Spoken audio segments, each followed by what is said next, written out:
Hello my friend, welcome back. Thank you very much for being with me again today. Next time when someone tells you that this is the war in Ukraine is an all war, like total war, do not believe it. Do not believe it a bit. And I'm telling you 1,000 reasons why. No, I'm going to tell you about 2 or 3. One is Russia, if they wanted, they could have flattened each and every city in Ukraine if they wanted and be called terrorists as they are right now. They didn't do it, right? That's one reason. Another reason, the Ukrainians are told by their sponsors who control them not to hit within Russia. That's what they told them at the beginning. Now they said, we do not tell them what to do. We're not providing them with long-range missiles. Why is that? With the systems that could hit far in Russia. If it's an all war, total war, it would be no restrictions, correct? Correct. And many other reasons. Now I have this last reason that is has to do with today's article.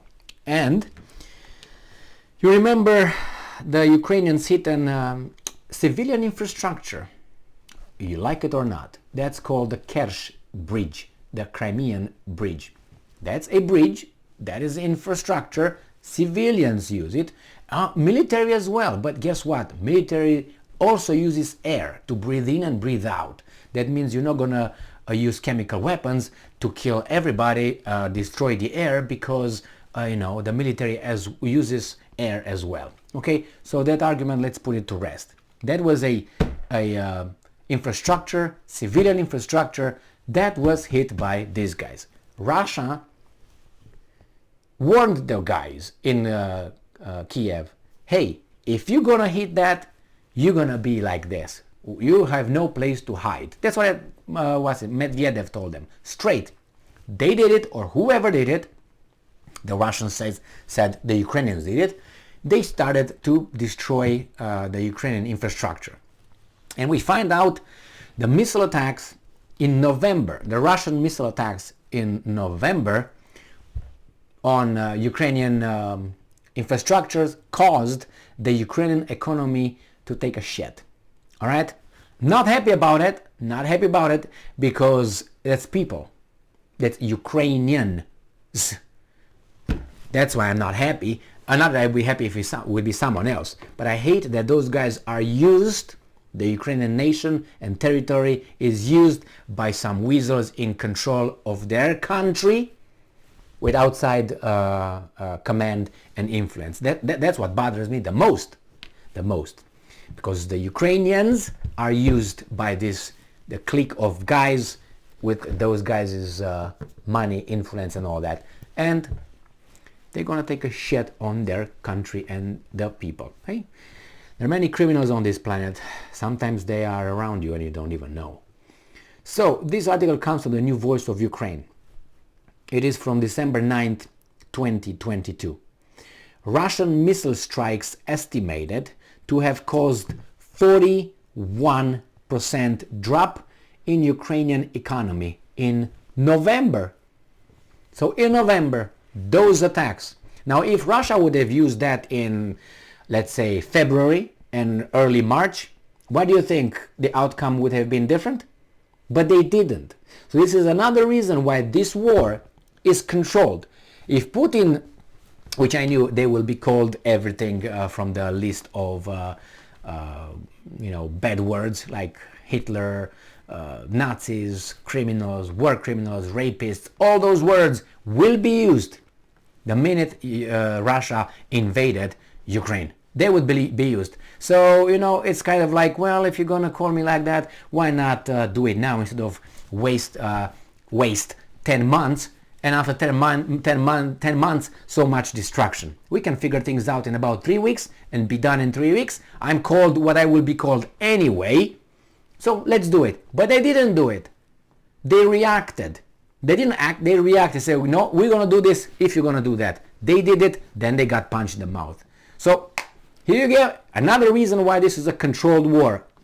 Why? Because the Russians reacted and started destroying those guys' infrastructure only after those guys did that to the Russians. I say, well, it's war. Well, so is the retaliatory strikes. And I'm not defending the Russians. It might seem, oh my God, no, but how would you call this? How would you call this? So the same thing. The Russian says, well, don't you dare hit inside Russian territory. What are you talking about? The Ukrainian would say, what are you talking about? You shoot you destroy, you shoot Kiev, you do Lviv, you do this, you do that, Odessa, and we should not hit Moscow? Shouldn't we? I think it's fair game with that one. The same with the Belarus. So I'm not, oh my God, these guys, but those guys. No. I think the Ukrainians are perfectly entitled to hit within Belarus because Belarus allows military infrastructure and military planes to take off from Belarus and shoot from Belarus in Ukraine. So what I'm talking about, the same. Oh, I'm hitting Kiev. Well, I should be allowed to hit Moscow as well. No, why not? So the same here. You hit Kerch Bridge, the infrastructure, civilian, I'm gonna hit yours too.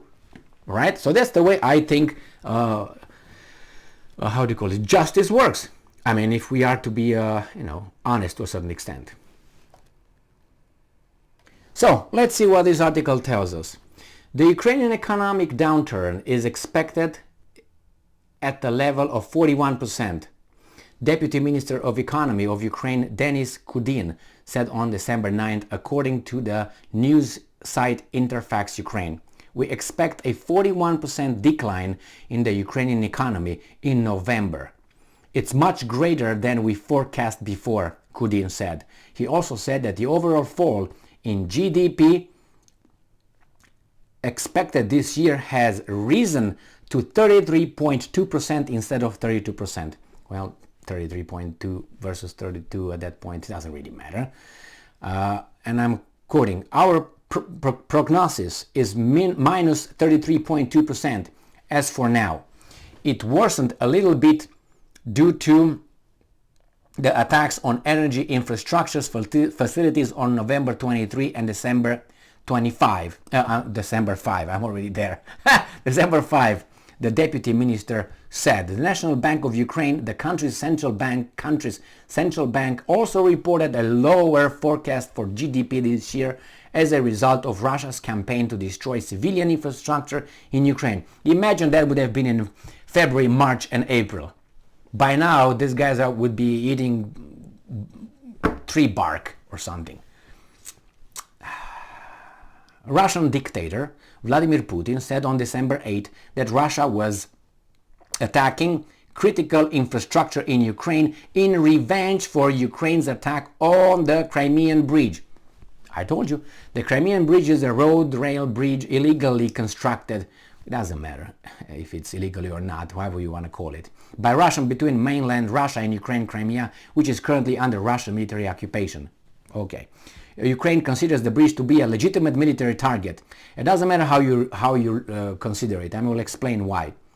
As it used to transfer troops and military equipment from Russia into Ukraine, which Russia then uses to attack southern Ukraine. So the same. The population also breathes air, and the same the military personnel. So that means what?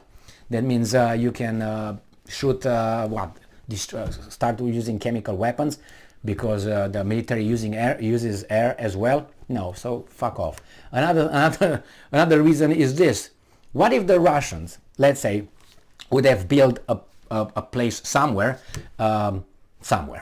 They would have planted grain, let's make it this way, and they would feed less African countries. I'm just gonna be like ugly, okay?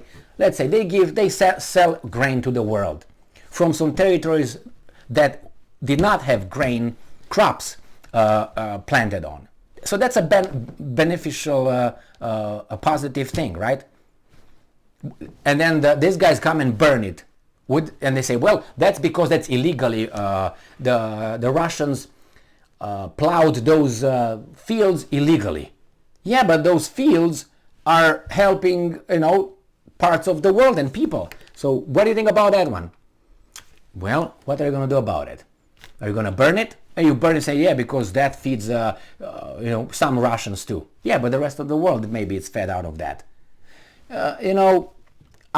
however you want to take it, if you extrapolate that, then even the civilians are then, according to the Ukrainians, legitimate targets, because by working they produce stuff, and what they produce the military uses. So then why not destroy the ones that produce, and then the army will not have any more weapons. So there you have it. The same, destroy the bridge, and if you destroy the bridge, then no more military crossing into Crimea somehow, right? The same logic.